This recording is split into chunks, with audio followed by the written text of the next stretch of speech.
ಕಂಬದ ಮ್ಯಾಲಿನ ಗೊಂಬೆಯೇ ನಂಬಲೇನ ನಿನ್ನ ನಗೆಯನ್ನ, ಬಿತ್ತಿಯ ಮ್ಯಾಲಿನ ಚಿತ್ತಾರವೇ ಚಿತ್ತ ಗೊತ್ತ ಹೇಳ ಉತ್ತಾರವಾ, ಒಬ್ಬಳೇ ನಾನಿಲ್ಲಿ ತಬ್ಬಿಬ್ಬುಗೊಂಡಿಹೆನು ಮೊಬ್ಬು ಹರಿಯುವುದೇನಾ ಹಬ್ಬವಾಗುವುದೇನಾ, ಕಂಬದ ಮ್ಯಾಲಿನ ಗೊಂಬೆ. ಈಗ ತಾನೇ ಸುಮಧುರವಾದಂತಹ ನಾಗಮಂಡಲ ಸಿನಿಮಾದ ಒಂದು ಹಾಡನ್ನು ಕೇಳಿದ್ರಲ್ಲ ನೋಡಿ, ಎಷ್ಟೊಂದು ಸುಂದರವಾದಂಥ ಹಾಡನ್ನು ನಿಮ್ಮೊಂದಿಗೆ ಹಂಚಿಕೊಂಡವರು ಬೇರಾರೂ ಅಲ್ಲ, ನಮ್ಮ ಚಿತ್ರದುರ್ಗದ ಸಾಧಕರ ಗುಂಪಿನಲ್ಲಿ ಒಬ್ಬರಾದಂಥ ಜಿ ಯಶೋಧಾ ಮೇಡಮ್ರವರು.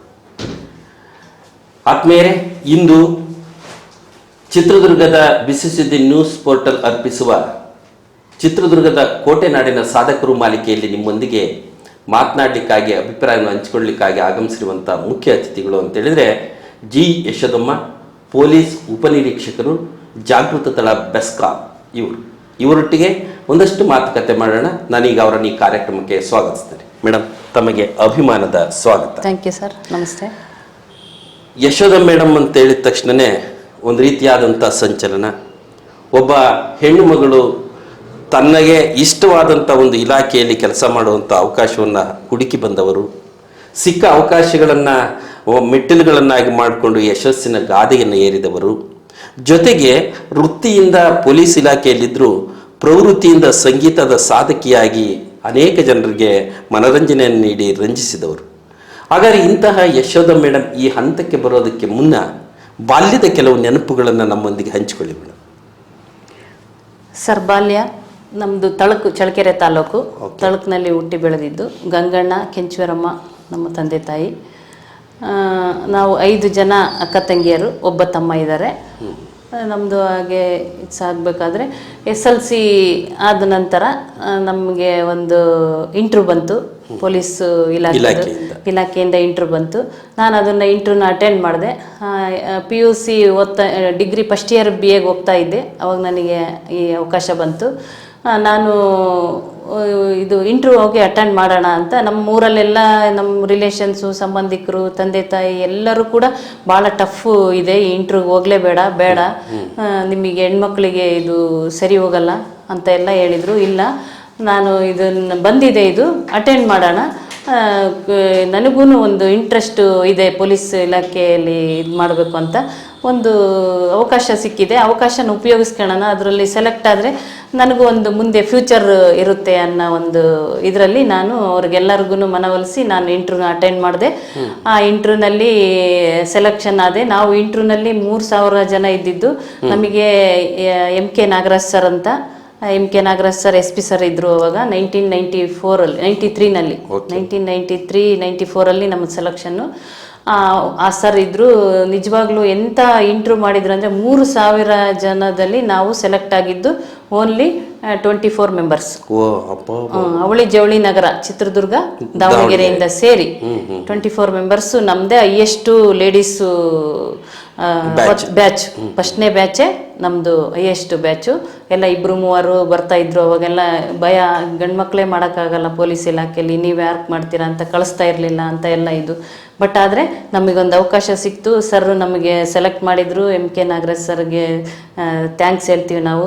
ತುಂಬಾ ನಮಗೆ ಇದು ಕೊಟ್ಟರು. ಏನಂದರೆ ಇಂಟ್ರ್ಯೂ ತುಂಬ ಸ್ಟ್ರಿಕ್ಟ್ ಇತ್ತು, ಅಂದರೆ ಅದು ಹೇಳಾಗೇ ಇಲ್ಲ, ಅಂಥ ಸ್ಟ್ರಿಕ್ಟ್ ಮಾಡಿದರು. ಗುಡ್ ಸೆಲೆಕ್ಷನ್ ಮಾಡಿದರು. ಸರ್ಗೆ ನಾವು ಥ್ಯಾಂಕ್ಸ್ ಹೇಳ್ತೀವಿ. ನಮಗೊಂದು ಇಲ್ಲಿ ಪೊಲೀಸ್ ಇಲಾಖೆಯಲ್ಲಿ ಮುನ್ನುಗ್ಗಕ್ಕೆ ನಮಗೆ ಒಂದು ಸಹಾಯ ಮಾಡಿದರು, ಸಹಕಾರ ನೀಡಿದರು. ಮತ್ತು ಮುಖ್ಯವಾಗಿ ನಾವು ಕೂಡ ಅಲ್ಲಿ ಸ್ಪೋರ್ಟ್ಸ್ನಲ್ಲೂ ಕೂಡ ನಾನು ಚೆನ್ನಾಗಿದ್ದೆ. 5 ಸ್ಪೋರ್ಟ್ಸ್ ಮಾಡಿದೆ. ನಾವು ಲಾಂಗ್ ಜಂಪು, 5 ಜಂಪ್ ಆರೋರು ಯಾರು ಇರಲಿಲ್ಲ. 3 ಸ್ಪೋರ್ಟ್ಸ್ನಲ್ಲಿ 3 ಮಾಡಿದರೆ ಸಾಕು ಅಂತ ಹೇಳಿದರು. ಬಟ್ ನಾವು 5 ಮಾಡಿದ್ವಿ. 5 ಜಂಪ್ ಎಗರುವಾಗ ಸರ್ ಭಾಳನೇ ಅಪ್ರಿಷಿಯೇಟ್ ಮಾಡಿದರು, MK Nagaraj sir, SP sir. Nice ಅಂತ. ನಮಗೆ ಈ ಥರ ಎಲ್ಲ ಅವಕಾಶ ಸಿಕ್ತು. ನಾವು ಇಲಾಖೆ ಬಂದ್ವಿ. ನೀವು ಹೇಳಿದಂತಹ ಮಾತುಗಳನ್ನು ಕೇಳಿದರೆ ಹೆಣ್ಣೊಂದು ಕಲಿತರೆ ಶಾಲೆಯೊಂದು ತೆರೆದಂತೆ ಅನ್ನೋದು ಒಂದು ಕಡೆ, ನಿಮ್ಮ ಆಸೆ ಆಕಾಂಕ್ಷೆಗೆ ತಕ್ಕಂತೆ ಒಂದು ಇಲಾಖೆಯಲ್ಲಿ ಸೆಲೆಕ್ಷನ್ ಆಗ್ತೀರಿ. ಮತ್ತೊಂದು ಕಡೆ ಒಲಿದರೆ ನಾರಿ ಮುರಿದರೆ ಮಾರಿ ಎನ್ನುವಂಥ ಮಾತು ಹೆಣ್ಣಿಗೆ ಸಂಬಂಧಪಟ್ಟಂತೆ ಹೇಳ್ತಾರೆ. ಈ ಎರಡರಲ್ಲಿ ನಿಮ್ಮ ಆಯ್ಕೆ ಈ ಕ್ಷೇತ್ರಕ್ಕೆ ಆಯಿತು. ಅಂದರೆ ನನಗೆ ಇಂಟ್ರೆಸ್ಟ್ ಇದೆ, ನಾನು ಪೊಲೀಸ್ ಇಲಾಖೆ ಸೇರ್ತೀನಿ ಅಂತ. ಆ ಹೊತ್ತಿನ ಕಾಲದಲ್ಲಿ ಪುರುಷರೇ ಪೊಲೀಸ್ ಇಲಾಖೆಗೆ ಹೋಗುವಂಥದ್ದು ಭಾಳ ಕಷ್ಟ ಇತ್ತು. ಬಿಡಪ್ಪ ಅದು ಏನು ಇಲಾಖೆ, ನೀ ಅಲ್ಲೆಲ್ಲೋ ಕಳ್ಳನ ಹಿಡಿಯೋದಂತೆ, ರಾತ್ರಿ ಅಲ್ಲೆಲ್ಲೋ ಹೆಣ ಕಾಯೋದಂತೆ ಅಂತೇಳಿ ಎದುರಿಸಿ ಅರ್ಧ ನೌಕರಿಗೆ ಹೋಗ್ತಾ ಇರಲಿಲ್ಲ. ಆಸಕ್ತಿ ಇದ್ರೂ ಅವಕಾಶಗಳು ಸಮಾಜ ಮತ್ತು ಪೋಷಕರು ಕೊಡ್ತಾ ಇರಲಿಲ್ಲ. ನಿಮ್ಮ ಈ ನಡೆ ಬಹಳ ಮೆಚ್ಚುಗೆ ಆಗುವಂಥದ್ದು. ಅಂದರೆ ಯಾವ ಇಲಾಖೆಯನ್ನು ಇಷ್ಟಪಡ್ತಾರೋ ನಮ್ಮ ಮಕ್ಕಳು ಅದನ್ನು ಆಯ್ಕೆ ಮಾಡ್ಕೊಂಡ್ರೆ ಅದರಲ್ಲಿ ಯಶಸ್ವಿ ಆಗ್ತಾರೆ ಅನ್ನೋದು ಪ್ರೂವ್ ಮಾಡಿ ತೋರಿಸಿದ್ರಿ. ನಂತರ ನೀವು ಪೊಲೀಸ್ ಇಲಾಖೆಗೆ ಎಂಟ್ರಿ ಆಗ್ತೀರಿ. ಅದ್ರ ಜೊತೆಗೆ ನೀವು ವೈವಾಹಿಕ ಜೀವನಕ್ಕೆ ಬರ್ತೀರಿ. ಆ ವೈವಾಹಿಕ ಜೀವನದ ಒಂದಷ್ಟು ಕ್ಷಣಗಳನ್ನು ನೆನಪು ಮಾಡ್ಕೊಳ್ಳಿ ಸರ್. ನಮ್ಮದು 94 ಸೆಲೆಕ್ಷನ್ ಆಯಿತು. ಸೆಲೆಕ್ಷನ್ ಆದಮೇಲೆ ಟ್ರೈನಿಂಗ್ ಹೋದ್ವಿ. ಪೊಲೀಸ್ ಟ್ರೈನಿಂಗ್ ಧಾರವಾಡ ಇತ್ತು. ಅದನ್ನು ಮುಗಿಸ್ಕೊಂಡು ಬಂದಾದಮೇಲೆ ನಮ್ಮ ಮನೆಯವ್ರ ನಗರಸಭೆ ಅವರು ಇಬ್ಬರು ಲವ್ ಮ್ಯಾರೇಜ್ ಆಯಿತು ನಮ್ಮದು. ಅವ್ರ ನಗರಸಭೆಯಲ್ಲಿ SDA ಇದ್ದರು ಆಗ, ಈಗ FDA. ಅವಾಗ ನಗರಸಭೆಯಲ್ಲಿ SDA ಇದ್ದರು. ನಮ್ಮದು ಲವ್ ಮ್ಯಾರೇಜ್ ಆಯಿತು, ಮದುವೆ ಆಯಿತು. ಮದುವೆ ಆದಮೇಲೆ ನಮಗೆ ಒಬ್ಬ ಮಗಳು ಆದ್ಲು, ಕೃತಿಕಾ ಅಂತ, DM ಕೃತಿಕಾ ಅಂತ. ನಮ್ಮದು ಹಿಂಗೆ ಜೀವನ ಸಾಕ್ತು. ನಮ್ಮ ಮನೆಯವರು ಕೂಡ ಎಲ್ಲದಕ್ಕೂ ಸಪೋರ್ಟ್ ಮಾಡ್ತಿದ್ರು, ಯಾವುದಕ್ಕೂ ಇದು ಮಾಡ್ತಿರಲಿಲ್ಲ. ಡ್ಯೂಟಿಗೆ ಹೋಗೋಕ್ಕಾಗಲಿ, ಡ್ಯೂಟಿ ಇದು ಬಂತಂದರೆ ನೀನು ಫಸ್ಟ್ ಡ್ಯೂಟಿ ಮಾಡು, ಮನೆದಿರಲಿ ಅಂತ ನನಗೆ ಸಪೋರ್ಟ್ ಮಾಡೋರು ಡ್ಯೂಟಿ ವಿಚಾರದಲ್ಲೆಲ್ಲ. ಮಗಳಾದ್ರೂ ಈಗ ಸಂಗೀತಕ್ಕೆ ಭಾಳನೇ ಒತ್ತು ಕೊಡ್ತಾಳೆ. ಕಲಿಯಮ್ಮ, ಹಾಡು, ಇದು ಮಾಡು ಅಂತ. ನನಗೆ ಸಂಗೀತ ಅಂದರೆ ಒಂದು ಇದ್ದಂಗೆ, ಮೆಡಿಟೇಷನ್ ಇದ್ದಂಗೆ. ಒಂದು ಎಷ್ಟೊಂದು ನಾವು ಸ್ಟ್ರೈನ್ ಆಗಿ ತುಂಬ ಸ್ಟ್ರೆಸ್ ಆಗಿ ಬಂದಿರ್ತೀವಿ, ಮನೆಗೆ ಬಂದು ಒಂದೆರಡು ಸಾಂಗ್ ಆಡಿ ಒಂದೆರಡು ಸಾಂಗ್ ಕೇಳಿದರೆ ಎಷ್ಟೋ ಉಲ್ಲಾಸ ಆಗುತ್ತೆ. ಹಂಗಾಗಿ ನಾನು ಸಂಗೀತನ ಒಂದು ಮೆಡಿಟೇಷನ್ ಆಗಿ ತಗೊಂಡಿದ್ದೀನಿ. ನಮ್ಮ ಮನೆಯವರು ಕೂಡ, ನಮ್ಮ ಮಗಳು ಕೂಡ ಇದಕ್ಕೆ ಫುಲ್ ಸಪೋರ್ಟ್ ಮಾಡಿ ಚೆನ್ನಾಗಿ ನನಗೆ ಇದರಲ್ಲಿ ಮುನ್ನಡೆಗೆ ಮಾಡಲಿಕ್ಕೆ ಸಹಾಯ ಮಾಡಿದ್ದಾರೆ. ಬಹುಶಃ ನಮ್ಮ ಹಿರಿಯರೆಲ್ಲ ನಮಗೆ ಪಾಠ ಮಾಡಿದ ಟೀಚರ್ಸ್ ಕೆಲವರು ಹೇಳ್ತಾ ಇದ್ರು, ಒತ್ತಡದ ಬದುಕಿಗೆ ಇಲ್ಲ ಯೋಗ, ಧ್ಯಾನ, ಸಂಗೀತ, ಚಿತ್ರಕಲೆ ಈ ಥರದ ಹವ್ಯಾಸಗಳಿದ್ರೆ ಆರೋಗ್ಯಪೂರ್ಣವಾಗಿ ನಾವು ಬಹಳಷ್ಟು ದಿನ ಬದುಕಬಹುದು ಅನ್ನುವಂಥದ್ದನ್ನೇ ಹೇಳ್ತಾ ಇದ್ರು. ಆ ನಿಟ್ಟಿನಲ್ಲಿ ನಿಮ್ಮ ಒತ್ತಡದ ಇಲಾಖೆಯಲ್ಲಿ ನೀವು ಕೆಲಸವನ್ನು ಮಾಡ್ತಾ ಇರುವಾಗ ಇದೊಂದು ಮೆಡಿಟೇಷನ್ ಥರ ನಿಮಗೆ ಹೆಲ್ಪ್ ಆಯಿತು.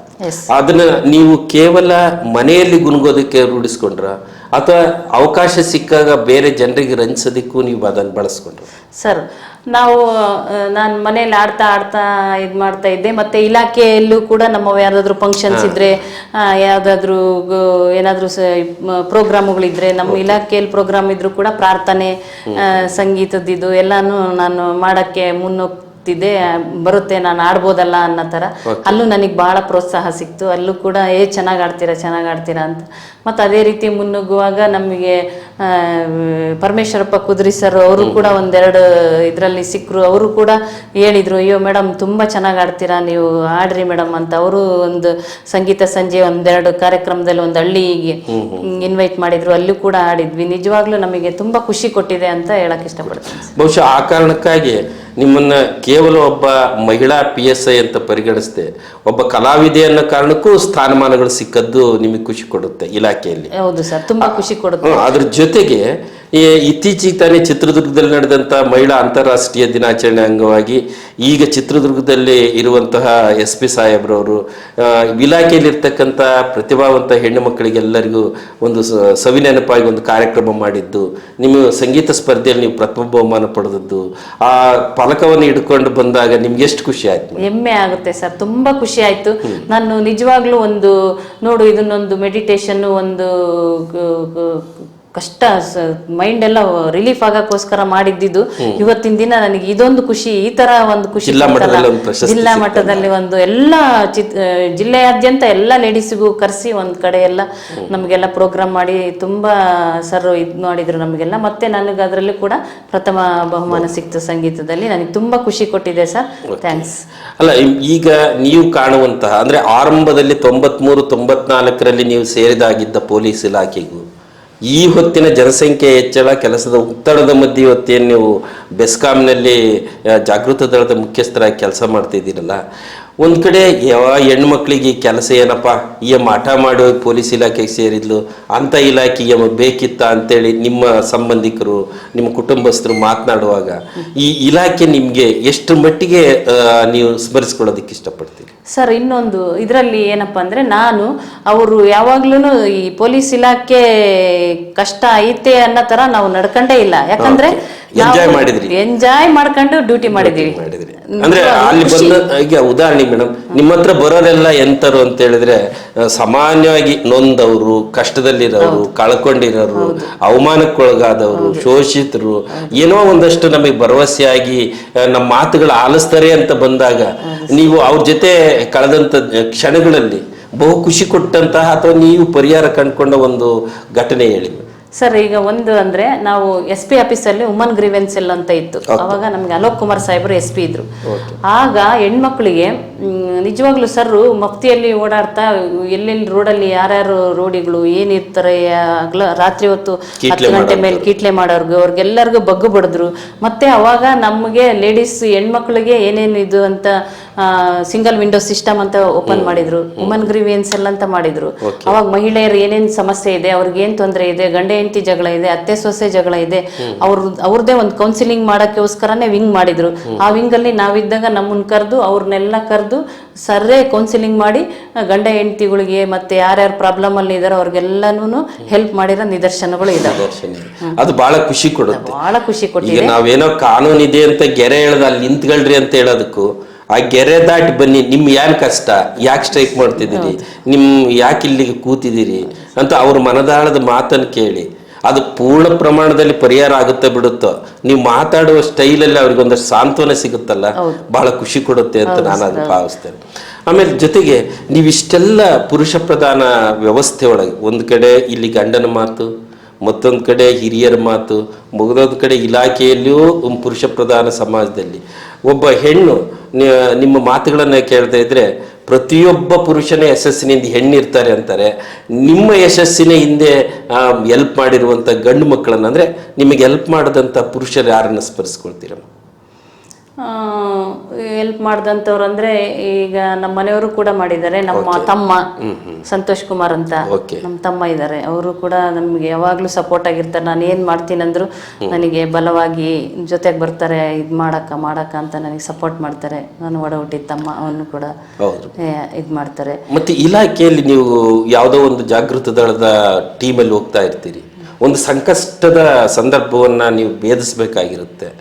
ಆಗ ಆರಂಭದಲ್ಲಿ ನಿಮಗೆ ಹುಮ್ಮಸ್ಸಿರುತ್ತೆ, ಇಲ್ಲಿಂದ ಹೋಗುವಾಗ ಹಿಂಗ್ ನಾನು ಹಿಡ್ದಾಕ್ಬಿಡ್ತೀನಿ, ಹೋಗ್ಬಿಡ್ತೀನಿ. ಅಲ್ಲಿ ಹೋದ ತಕ್ಷಣ ಸಿಚುವೇಶನ್ ನೋಡಿದ ತಕ್ಷಣ ಒಂದು ಕ್ಷಣ ಮೈ ಜುಮ್ ಅಂದಿದ್ದು ಅಂಥದ್ದನ್ನು ಒಂದು ಬೇಯಿಸಿದ್ದು ಯಾವುದಾದ್ರೂ ಘಟನೆ ಇದೆಯಾ? ಸರ್, ಈ ಬೆಸ್ಕಾಮಲ್ಲಿ ಅನ್ನೋದಕ್ಕಿಂತ ಟೌನ್ ನಗರ ಠಾಣೆಯಲ್ಲಿದ್ದೆ. ಇದೇ ಒಂದು ಇದರಲ್ಲಿ ಸಿಚುಯೇಷನ್ ಅಲ್ಲಿ ನಗರ ಠಾಣೆಯಲ್ಲಿದ್ದಾಗ ಸೂಪರ್ಡೆಂಟು DC ಆಫೀಸಲ್ಲಿ ಸೂಪರ್ಡೆಂಟ್ ಇದ್ರು ಮೇಡಮ್. ಅವ್ರ ಮನೆ ದೊಡ್ಡಪೇಟೆಯಲ್ಲಿ. ಅವರು ಒಬ್ಬ ಹುಡುಗಿಗೆ ಕೆಲ್ಸಕ್ಕೆ ಇದು ಮಾಡ್ಕೊಂಡಿದ್ರು. ಅವಳು ಏನು ಮಾಡ್ಬಿಟ್ಲು ಅಂದರೆ ಕೆಲ್ಸಕ್ಕೆ ಹೋಗೋ ನೆಪದಲ್ಲಿ ಮನೆಗೆ ಹೋಗಿ ಅವರು ಆ ಕಡೆ ಟೀ ಕೊಡ್ರಿ ನನಗೆ ಅಂತ ಕೇಳಿ ಅವ್ರು ಆ ಕಡೆ ಟೀ ಮಾಡೋ ಇದರಲ್ಲಿ ಒನಕೆ ತಗೊಂಡು ತಲೆಗೆ ಹೊಡೆದ್ಬಿಟ್ಟು ಅವಳು ಕಳ್ತನ ಮಾಡ್ಕೊಂಡು ಮನೆಯಿಂದ ಹೋಗೋಕ್ಕೆ ಪ್ರಯತ್ನ ಮಾಡಿದ್ರು. ಆವಾಗ ನಾನು SHO ಇದ್ದೆ ಟೌನ್ ಪೊಲೀಸ್ ಸ್ಟೇಷನಲ್ಲಿ. ಅವಾಗ ನನಗೆ ಕಾಲ್ ಬಂತು, ಹಿಂಗೆ ಇದು ಮಾಡ್ತಿದಾರಂತೆ, ಅವಳು ಓಡೋಗ್ತಿದ್ದಾಳೆ, ಎಲ್ಲ ಹಿಡಿಯಕ್ಕೆ ಇದು ಮಾಡ್ತಿದಾರಂತ. ನಾವು ಅಷ್ಟೊತ್ತಿಗೆ ಹೋದ್ವಿ, ಎಲ್ಲರೂ ಸೇರಿ ಅವಳನ್ನ ಹಿಡಿದು ಇದು ಮಾಡಿದ್ವಿ. ಮತ್ತು ಅವಳನ್ನ ತಗೊಂಡೋಗಿ ಜೈಲಿಗೂ ಬಿಟ್ವಿ. ಆಮೇಲೆ ಅವಳಿಗೆ ಪನಿಷ್ಮೆಂಟ್ ಕೂಡ ಆಯಿತು. ಅದರಲ್ಲಿ ನಮಗೆ ರಿವಾರ್ಡ್ ಕೂಡ ಸಿಕ್ತು ಸರ್. ರಿವಾರ್ಡ್ ಸಿಕ್ತು. ಓಕೆ. ಅಂದರೆ ಸಂದರ್ಭಗಳನ್ನು ಅರ್ಥ ಮಾಡಿಕೊಂಡು ಅದನ್ನು ವಹಿಸಿದ್ದನ್ನು ನಿಭಾಯಿಸಿ ಮೆಚ್ಚುಗೆ ಗಳಿಸೋದಿದೆಯಲ್ಲ, ಒಂದು ಸವಾಲಿನ ಕೆಲಸ. ಕೆಲವ್ರು ಏನು ಮಾಡ್ತಾರೆ ಅಂದರೆ, ಹೌದು ಸರ್ ಹೋಗ್ಬರ್ತೀನಿ, ಸಿಗ್ಲಿಲ್ಲ ಅಂತೇಳಿ ವಾಪಸ್ ಬರುವಂಥ ನಿದರ್ಶನಗಳೇ ಜಾಸ್ತಿ. ಈ ಥರದಲ್ಲಿ ಒಬ್ಬ ಮಹಿಳೆಯಾಗಿ ಪೊಲೀಸ್ ಇಲಾಖೆಯಲ್ಲಿ ದಿಟ್ಟದಿಂದ ಹೋರಾಡ್ತಾ, ಜೊತೆಗೆ ನೀವು ಕೊಟ್ಟಂತಹ ಈ ಸಂಗೀತ ರಸಸಂಜೆಯ ಕಾರ್ಯಕ್ರಮಗಳು, ಅದರಲ್ಲಿ ನಿಮ್ಗಿಷ್ಟವಾದಂತಹ ಹಾಡುಗಳ ಒಂದಷ್ಟು ಮಾಹಿತಿಯನ್ನು ಹೇಳಿ ಮೇಡಮ್. ಸರ್, ಈಗ ಮಾಹಿತಿ ಅಂದರೆ, ಒಮ್ಮೆ ನಿನ್ನನ್ನು ಕಣ್ತುಂಬ ಕಾಣುವಾಸೆ ಎಲ್ಲಿರುವೆ, ಭುವಿಯಲ್ಲೋ ಬಾನಲ್ಲೋ ಎಲ್ಲೆಲ್ಲೋ ನಾ ಕಾಣೆ, ಒಮ್ಮೆ ನಿನ್ನನ್ನು ಕಣ್ತುಂಬ ಕಾಣುವಾಸೆ ಎಲ್ಲಿರುವೆ. ಗಾಳಿ ಮಾತು ಫಿಲಂನಲ್ಲಿ ಜಾನಕಿ ಮೇಡಮ್ ಹಾಡಿದಂತ ಹಾಡು, ಪ್ರೇಕ್ಷಕರ ಚಪ್ಪಾಳೆಗೆ ಇಟ್ಸ್ಕೊಂಡಂತ ಹಾಡು. ಹೌದು ಸರ್. ಬಹಳ ಖುಷಿ ಕೊಟ್ಟ ಸಂದರ್ಭಗಳೇ ಜಾಸ್ತಿ. ಹಾಗಾದ್ರೆ ವೃತ್ತಿಯ ಜೊತೆಗೆ ನಾವೇನಂತೀವಿ, ನಿನ್ ಕೆಲಸ ನೀನ್ ನೋಡ್ಕೊಂಡು ಹೋಗಪ್ಪ ಅನ್ನೋರೇ ಜಾಸ್ತಿ. ವೃತ್ತಿಯ ಜೊತೆಗೆ ಒಂದು ಪ್ರವೃತ್ತಿ ಇದ್ರೆ ಅವನ ವ್ಯಕ್ತಿತ್ವ ಎಷ್ಟು ಮಟ್ಟಿಗೆ ವೃದ್ಧಿ ಆಗೋದಿಕ್ ಸಹಕಾರಿ? ಸರ್ ತುಂಬಾ ವೃದ್ಧಿ ಆಗುತ್ತೆ. ಏನು ಅಂದರೆ ಅವರಿಗೆ ಮೈಂಡ್ ಫ್ರೆಶ್ ಇರುತ್ತೆ, Okay. ಮತ್ತೆ ಏನಪ್ಪ ಉಲ್ಲಾಸವಾಗಿರ್ತೇವೆ, ಯಾವಾಗಲೂ ಉಲ್ಲಾಸ ಇರುತ್ತೆ. ನಾವು ಎಂಥ ಡ್ಯೂಟಿ, ಎಂಥ ಕಷ್ಟದ ಸಿಚುಯೇಷನ್ ಬಂದರೂ ಫೇಸ್ ಮಾಡುವಂಥ ಒಂದು ಕೆಪಾಸಿಟಿ ಇರುತ್ತೆ. ಯಾಕಂದರೆ ಅದು ಬಹಳ ಮುಖ್ಯ ಸರ್ ನಮಗೆ. ತಾಳ್ಮೆ, ಶಾಂತಿ, ಎಲ್ಲ ಪ್ರೀತಿ ಎಲ್ಲ ಸಿಗೋದು ಕೂಡ ಹಿಂಗೆ ಸಿಗ್ತಾ ಹೋದ್ರೆ ನಿಜವಾಗ್ಲೂ ಅದರಲ್ಲಿ ನಮಗೆ ತುಂಬಾನೇ ಖುಷಿ ಕೊಡುತ್ತೆ ಅಂತ ಹೇಳಕ್ ಇಷ್ಟಪಡ್ತೀನಿ ನಾನು. ಆಮೇಲೆ ಎರಡನೇದು ಪೊಲೀಸ್ ಇಲಾಖೆ ಮತ್ತು ಪೊಲೀಸ್ ಸ್ಟೇಷನ್ಗೆ ಬರುವಂಥ ಈ ವ್ಯಕ್ತಿಗಳೇನಿದ್ದೀವಲ್ಲ, ನೀವು 99 ಭಾಗ ಕೆಲಸವನ್ನು ಅಥವಾ ನಮ್ಮ ಪರವಾಗಿ ವರ್ಕ್ ಮಾಡಿ ಕೊನೆಯ ಕ್ಷಣದಲ್ಲಿ ಕಾನೂನಿನ ಕಾರಣಕ್ಕೋ ಅಥವಾ ಅಪರಾಧದ ಕಾರಣಕ್ಕೋ ತಪ್ಪಿನ ಕಾರಣಕ್ಕೋ ಒಂಚೂರು ಅದು ತಪ್ಪಾಗಿ ತೀರ್ಮಾನ ಬಂತು ಅಂದರೆ ಬೈಕೊಂಡು ಹೋಗುವಂಥ ಜನರೇ ಜಾಸ್ತಿ. ಅಂತಹ ಸಂದರ್ಭದಲ್ಲಿ ಒಬ್ಬ ಜಾಗೃತ ದಳದ ಅಧಿಕಾರಿ ಅಥವಾ ಪೊಲೀಸ್ ಇಲಾಖೆಯ ಮುಖ್ಯಸ್ಥರಾಗಿ ನಿಮಗೆ ಬೇಸರ ತಂದದ್ದುಂಟಾ? ಏನಪ್ಪ ಇಷ್ಟೆಲ್ಲ ಮಾಡಿದ್ದು ಒಂದು ಸಣ್ಣ ಕಾರಣಕ್ಕೆ ನಾವು ಬಯಸ್ಕೊಂಡಂಗೆ ಆಗ್ಬಿಡ್ತಲ್ಲ, ಇದು ಬೇಕಿತ್ತಾ? ಇಲ್ಲ, ಆ ಥರ ಬೇಸರ ತಂದಿರೋದು ನನಗೆ ಯಾವುದು ಇಲ್ಲ. ಬಟ್ ನಾವು ಯಾವಾಗಲೂ ಪಾಸಿಟಿವ್ ಆಗಿ ಹೋಗ್ತಿದ್ರೆ ಅದು ನಮಗೂ ಅದು ಹಂಗೆ ಬರ್ತಾ ಇರುತ್ತೆ. ಆ ಥರದ ಸಿಚುಯೇಷನ್ ಯಾವುದು ನನಗೆ ಬಂದಿಲ್ಲ ಅಂತ ಹೇಳಕ್ ಇಷ್ಟ. ಅಂದ್ರೆ ನಿಮ್ಮ ವೃತ್ತಿ ಬದುಕಿನಲ್ಲಿ ಆ ಥರದ್ದು ಯಾವುದು ಇಲ್ಲ? ಬಂದವರನ್ನ ಬಹಳ ಪ್ರೀತಿಯಿಂದ ಮಾತಾಡಿಸಿದ್ದೀರಿ, ಅವರ ಮನಸ್ಸಿನ ಭಾವನೆಗಳನ್ನ ಆಲಿಸಿದ್ದೀರಿ, ಪರಿಹಾರಕ್ಕೆ ಯಶಸ್ವಿಯಾಗಿ ಕಂಡುಕೊಟ್ಟಿದ್ದೀರಿ. ಈಗ ಈ ಬೆಸ್ಕಾಂಗೆ ಏನು ಬಂದಿದ್ದೀರಲ್ಲ ಮೇಡಮ್, ಬೆಸ್ಕಾಮಲ್ಲಿ ಈಗೆಲ್ಲ ಉಚಿತವಾಗಿ ನಮಗೆ ವಿದ್ಯುತ್ ಕೊಡೋದು ಅದು ಇದು, ಇದ್ರ ಮಧ್ಯೆ ನಿಮ್ದೇನು ಕೆಲಸ ಅಲ್ಲಿ ಸರ್? ಇದ್ರ ಮಧ್ಯೆ ಕೆಲಸ ಅಂದ್ರೆ ಈಗ ಮನೆ ಕಟ್ತಾ ಇರ್ತಾರೆ, ಮನೆ ಕಟ್ತಾರೆ, ಅವರು ತಗೊಂಡಿರಲ್ಲ, ಪರ್ಮಿಷನ್ ತಗೊಂಡಿರಲ್ಲ, ಹಂಗೆ ಕಟ್ತಾ ಇರ್ತಾರೆ, ಟಿಪಿ ತಗೊಂಡಿರಲ್ಲ. ಈಗ ಟಿಪಿ ತಗೊಂಡನೆ ಮನೆ ಕಟ್ಟಿದ್ರೆ ಅದು ಅಫೆನ್ಸ್ ಆಗುತ್ತೆ. ಆ ಥರದವಿರೋಕ್ಕೆಲ್ಲ ಕೇಸ್ ಮಾಡ್ತೀವಿ. ಕೇಸ್ ಮಾಡಿದ್ರೆ ನಮ್ಗೆ ಎಡಬಲಿ ಇರ್ತಾರೆ, ನಮಗೂ ಒಂದು ಗ್ರೂಪ್ ಇರುತ್ತೆ, ಎಡಬಲಿ ಇನ್ಸ್ಪೆಕ್ಟ್ರು ನಾವಿರ್ತೀವಿ ಜೊತೆಗೆ. ನಾವು ಎಲ್ಲ ಮೂವರು ಹೋಗಿ ಆ ಸ್ಪಾಟಿಗೆ ಹೋಗ್ಬಿಟ್ಟು ಅಲ್ಲಿ ಏನಿದೆ, ಟಿ ಪಿ ತಗೊಂಡಾರ ಇಲ್ಲ ಅಂತೆಲ್ಲ ನೋಡಿ, ಇದಕ್ಕೆ ಟಿ ಪಿ ತಗೊಂಡಿಲ್ಲ, ಇವ್ರದ್ದು ಡೈರೆಕ್ಟಾಗಿ ಯೂಸ್ ಮಾಡ್ತಿದ್ದಾರೆ, ಹಂಗಾಗಿ ಇವ್ರ ಮೇಲೆ ಆಕ್ಷನ್. ಅಲ್ಲ, ಒಮ್ಮೊಮ್ಮೆ ನನ್ನಂತ ಒಬ್ಬ ಗ್ರಾಹಕನಿಗೆ ಏನಂದ್ರೆ, ಕೆಳಗಡೆ ನಂದೊಂದು ರೂಮು ಅಥವಾ ಒಂದು ಚಿಕ್ಕದ ಮನೆ ಇರುತ್ತೆ, ಪುಟ್ಟ ಮನೆ ಇರುತ್ತೆ, ನನಗೀಗ ಅನುಕೂಲ ಆಯ್ತು ಅಂತಲೋ ಅಥವಾ ಯೋಗ ಕೂಡ್ಬಂತದೋ ಅಂತ ಮೇಲೊಂದು ಮನೆ ಕಟ್ಬೇಕಂತ ಹೊರಡ್ತೀನಿ. ನಂದೇ ಮನೆಯದು ಕರೆಂಟ್ ಇದೆಯಲ್ಲ ಅಂತ ನಾನೇ ಡೈರೆಕ್ಟ್ ತಗೊಳ್ಳೋದಿಲ್ಲ ಮೇಡಮ್, ಆ ಇರೋ ಮೀಟ್ರಿಗೆ ಅಡ್ಜಸ್ಟ್ ಮಾಡಿ ಹೊಡಿತಾ ಇರ್ತೀನಿ. ಅದ್ ಹೆಂಗ್ ತಪ್ಪಾಗುತ್ತೆ ಸರ್? ಈಗ ಇರೋ ಮೀಟ್ರಿಗೆ ಅಂದ್ರೆ ಈಗ ಮನೆಗೆ ಯೂಸ್ ಮಾಡಕ್ಕೆ ಕಡಿಮೆ ಯೂನಿಟ್ ಮಾಡ್ಬೋದು, ಬಟ್ ಮನೆ ಕಟ್ಟೋದಕ್ಕೆ 11 ರೂಪಾಯಿ ಒಂದು ಯೂನಿಟ್ಗೆ ಬರುತ್ತೆ. ಆ ತರ ಅದು ಒಂದು ರೀತಿ ಅಪರಾಧನೇ. ಅದಕ್ಕೇನು ಇದಿಲ್ಲ, ಅದಕ್ಕೆ ಎಷ್ಟು ನೀವು ಜಾಸ್ತಿ ಯೂಸ್ ಮಾಡಿರ್ತೀರ ಅದು ಬಿಲ್ ಬರುತ್ತೆ, ಬಿಲ್ ಕಟ್ಕೊಂಡ್ರೆ ಆಯ್ತು. ಒಟ್ಟು ಅದನ್ನ ಮನವರಿಕೆ ಮಾಡಿ ಹೇಳ್ತೀವಿ ಅವರಿಗೆ, ನೋಡ್ರಿ ನೀವ್ ಹಿಂಗೆ ಇದು ನಿಮಗೆ 4 ರೂಪಾಯಿ ನಿಮ್ ಮನೆದಾದ್ರೆ ಬರ್ತಿತ್ತು, ಇಲ್ಲಿ ನೀವು ಡೈರೆಕ್ಟ್ ಆಗಿ ಯೂಸ್ ಮಾಡ್ಕೊಂಡಿರೋದ್ರಿಂದ ನಿಮಗೆ ಇಷ್ಟು ಜಾಸ್ತಿ ಬರುತ್ತೆ, ಇಷ್ಟು ಜಾಸ್ತಿ ಬರುತ್ತೆ, ಆ ಬಿಲ್ ನಿಮ್ಗೊಂದು ಬಿಲ್ ಬರುತ್ತೆ, ಅದನ್ನ ಕಟ್ಕೊಳ್ರಿ ಅಂತ ಹೇಳಿ. ಅಂದ್ರೆ ನಿಮ್ ಉದ್ದೇಶ ಏನು ಅಂತ ಹೇಳಿದ್ರೆ, ನೀವು ಸಕ್ರಮವಾಗಿನೇ ಮಾಡ್ಕೊಂಡಿದ್ರ ಸಮೇತ ಕಳ್ತನ ಮಾಡದೆ ಬಳಸಿ ಬೇರೆಯವರಿಗೆ ಇಂಧನ ಉಳಿತಾಯ ಮಾಡಿ ಬಳಸಿದ್ರೆ ಅದಕ್ಕೆ ಅಮೌಂಟ್ ಕಟ್ಟಿ, ಬಹಳ ಒಳ್ಳೆ ಯೋಚನೆ ಮೇಡಮ್ ಅದು. ಆಮೇಲೆ ಕೆಲವು ಸಾರಿ ಏನಾಗುತ್ತೆ ಅಂದ್ರೆ, ನಾವು ಗೊತ್ತಿಲ್ದೋ ಡೈರೆಕ್ಟ್ ಆಗಿ ಹಾಕೊಳ್ಳೋದು, ಅದು ಮಿಸ್ಯೂಸ್ ಆಗೋದು, ಅಲ್ಲಿ ಕೆಲಸಗಾರ ಅಥವಾ ಕಾರ್ಮಿಕರಿಗೆ ತೊಂದರೆ ಆಗುವಂತದ್ದೇ ಜಾಸ್ತಿ. ಅವಾಗ ಆ ಸಂದರ್ಭದಲ್ಲಿ ಒದ್ದಾಡೋದಕ್ಕಿಂತ ಒಂದು ಪರ್ಮಿಟ್ ಲೈಸೆನ್ಸ್ ಇತ್ತು ಅಂತ ಹೇಳಿದ್ರೆ ಇಬ್ಬರಿಗೂ ಒಳ್ಳೇದು ಅನ್ನುವಂಥದ್ದು. ಆ ನಿಟ್ಟಿನಲ್ಲಿ ನೀವು ಹೇಳೋದಕ್ಕೆ ಬಂದಂತ ಸಂದರ್ಭದಲ್ಲಿ ಗ್ರಾಹಕರು ನಿಮಗೆ ಸ್ಪಂದಿಸುವ ರೀತಿ ಹೇಗಿರುತ್ತೆ? ಕೆಲವೊಬ್ರು ಮಾತಾಡ್ತಾರೆ ಸರ್, ಈಗ ಮೇಡಮ್ ನಮ್ದು ಹಿಂಗೆ ಸಮಸ್ಯೆ ಇದೆ, ನಾವು ಈ ಥರ ಎಲ್ಲ ಇದ್ದೀವಿ, ನಾವು ಬಡವರು ಇದ್ದೀವಿ, ಹಿಂಗೆಲ್ಲ ನಮ್ಮದು ನಾವು ಪೂರ್ ಕಂಡೀಷನಲ್ಲಿ ಇದ್ದೀವಿ, ನಮ್ಮದು ಈ ಥರ ಇರೋದ್ರಿಂದ ನಾವು ಏನೋ ಒಂದು ಸಣ್ಣದಾಗ ಕಟ್ಕೊಂತಿದ್ದೀವಿ ಅಂತ ಎಲ್ಲ ಅವ್ರದ್ದು ಹೇಳ್ತಾರೆ ಸರ್. ಅವಾಗ ನಾವು ಅವರಿಗೆ ತಿಳುವಳಿಕೆ ಹೇಳಿ ಅವ್ರನ್ನ ನಮ್ಮ ರೂಟಿಗೆ ತಗೊಂಡ್ರೆ ಬರ್ತಾರೆ. ಖಂಡಿತ ಸಾಧ್ಯ.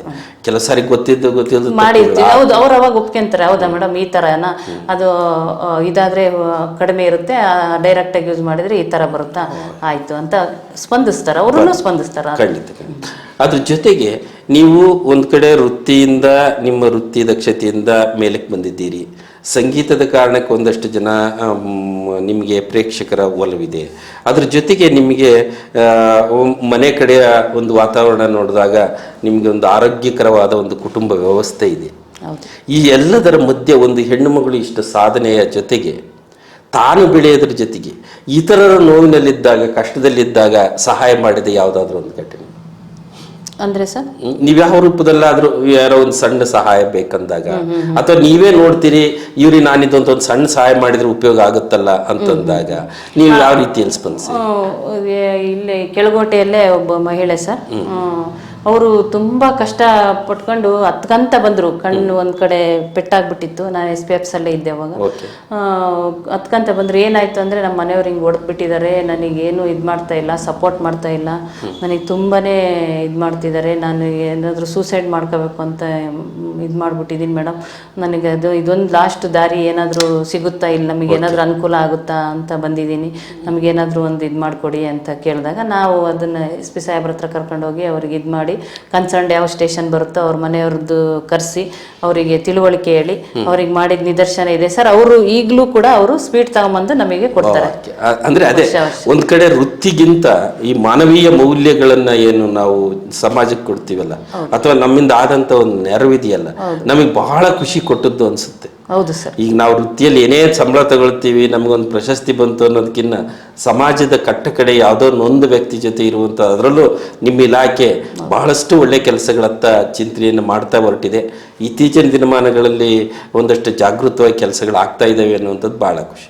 ಹಾಗಾದ್ರೆ ಈ ಹೊತ್ತಿನ ಪೊಲೀಸ್ ಇಲಾಖೆಗೆ ಹೋಗಬೇಕು ಅನ್ನುವ ಯುವಕರಿಗಿರುವ ಗೊಂದಲ, ನಿಮ್ಮಂಥವರು ಒಬ್ಬ ದಿಟ್ಟ ಮಹಿಳೆಯಾಗಿ ಈ ಕ್ಷೇತ್ರದಲ್ಲಿ ಬೆಳೆದು ನಿಂತಿರುವ ರೀತಿ, ಈ ಉದ್ಯೋಗ ಹರಸ್ಕೊಂಡು ಹೋಗೋರಿಗೆ ನಿಮ್ಮ ಕಿವಿ ಮಾತೇನು?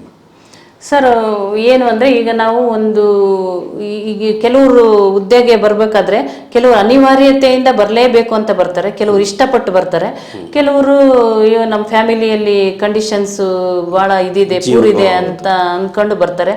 PhD ಮಾಡಿರೋರು ಕೂಡ ಇತ್ತೀಚಿನ ದಿನಗಳಲ್ಲಿ ಪೊಲೀಸ್ ಆಗಿ ಬಂದಿದ್ದಾರೆ.